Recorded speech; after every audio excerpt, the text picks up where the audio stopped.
মূলত আমি বিয়ে করে ফেলছি। হুম। এখন আমার আরেকটা মেয়ের সাথে সম্পর্ক। কি?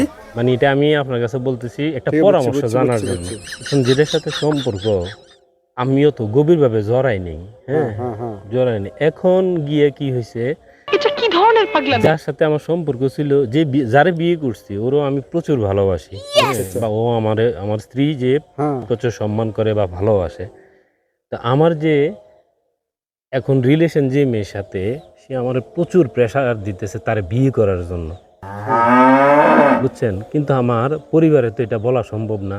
কেননা অলরেডি আমি বিয়ে করছি। আমার এটা তো বউ নিজে আছে। বোঝেন। হ্যাঁ, এই বউ বুদ্ধিটা। আছে। বউ আছে। হুম।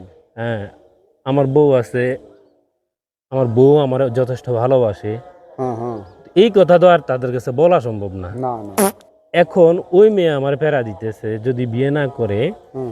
আমি না করি ওরে, তাইলে নাকি আমার নামে কেস করব বা হুম। আমার নানা রকমের থ্রেট দিতে আছে হ্যাঁ, মনে হ্যাঁ। করেন। হ্যাঁ, মাথা খারাপ নিয়ে এমনি। হ্যাঁ। এমনি। তো এই জিনিসটার একটা পরামর্শ দেন তো আমার একটু। শুনেন, আপনি যাতে বিয়া করে লাইছেন, আমার কথা শুনেন। যেমন আমিও বিয়া করছি, আল্লাহ রাখলে আমারও ছেলে সন্তান আছে। যেটা করে লাইছেন, এটা নিয়ে আলহামদুলিল্লাহ আল্লাহর দরবারে থাকেন। 5 ওয়াক্ত নামাজ পড়েন আল্লাহর কাছে, এইটাই দোয়া করেন যে আমি এক বিয়ে নিই, আমি মাটির তলে হইতে পারি। খাও মা কসম। আর যারে আপনি বিয়ে করছেন না, তারে আপনি সুন্দরভাবে বুদ্ধি দিবেন যে দেখতে বোন, আমি যাতে বিয়ে করে লাইছি, আমার ঘর সংসার করতে এসছি, হ্যাঁ আমি ভালো আছি, তুই অন্য একটা ছেলে, ভালো একটা ছেলে চেয়া তুই ওই জায়গায় বিয়ে হয়ে যা, তাতে আমি খুশি হয়ে। তুই আমার জীবনে জড়াচ্ছে, আমার সংসারটা নষ্ট করিচ্ছে। এখন এই এই। জিনিসটি আমি বুঝাইতেছি বুঝাইতেছি বুঝলে আপনি যে আলগা ছেড়ে সমস্যা থাকবেন। সমস্যা কি, হে আমার বাড়ি ঘরও চিনি।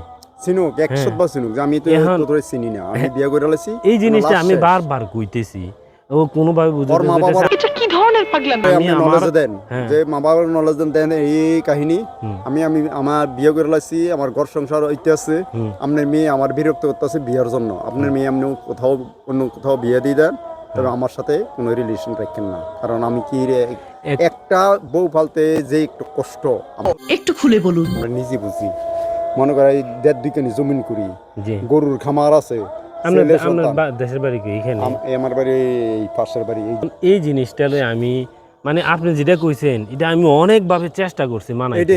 এইটা ছাড়া কোনো রাস্তা না। আপনি 2টা বিয়ে করবেন বা এই বিয়েটা করলে এই বেটিটা যাবো গেলে কে এই অফিসের বুকটা কে বুকবো, আমনে বুকতে হইব। হ্যাঁ, 2 দিন আগে হোক 2 দিন পরে হোক, হোক। ঠিক আছে? এখন অন্য লাস্ট কোনোভাবে ফিনিশিং দেখবেন আপনি বিয়ে যদি আর 3টো করে, ওই প্রথম বেটিটা যেরকম পাইবে, হ্যাঁ। দ্বিতীয়টা কোথাও এরকম পাবেন না। আচ্ছা, এখন আর অন্য কোন সিস্টেম আসেনি তার বারণ করণের, বা আমার তো মানিজ্যতের একটা ব্যাপার স্যাপার আছে। না, এটা হলো এখন আপনার যদি মনের তারা কাছে যদি যে- আইসা আমার বাড়িতে উঠে, হ্যাঁ, মা বাপ লইয়া আইয়া বা মাইয়া আইসা বাড়িতে সে উঠে, সাহসটা দেবে না। আপনি একুট থাকেন, আপনি শক্ত থাকলে আমার ভাই কি তুই কি। না, মূলত কাহিনী হচ্ছে আমি আর যে হয়তো বিয়ে এনেও করছি, শুনছেন যে অনেক দরবেশ আছে, দরবেশের কাছে হয়তো আইসেন, এটা ভুয়া, কিছু জানে না, কিছুই না, উদি টিয়া হইসে নষ্ট করে না আইসেন ভালো। আমার কাছে পরামর্শ জানছেন, এনে যাই এনে না, এনে গেলে মনে করে একটা চালান দিব, এই করবো সেই করবো, দূরতে সরাই দিব, এটা একদম বাজে। এখন আপনি টাকা পয়সা কইতেছেন নষ্ট করে না। মানে আমি ডাইরেক্ট মানা করতাম না। ডাইরেক্ট ওফিলিন মানা করে দেন, বলে দেখ কারণ আমার যে বউ ঘরে এখন, তারে এই বিষয়টা শোনাই নেই। এটা কি তারে শোনাইতাম না? হ্যাঁ শোনান অফিলিন। এরপরে আপনি দরকার থানাতে একটা ডিডি করে রাখেন, থানাতে একটা ডিডি করে রাখেন, থানাতে একটা ডিডি করে রাখেন। হ্যাঁ।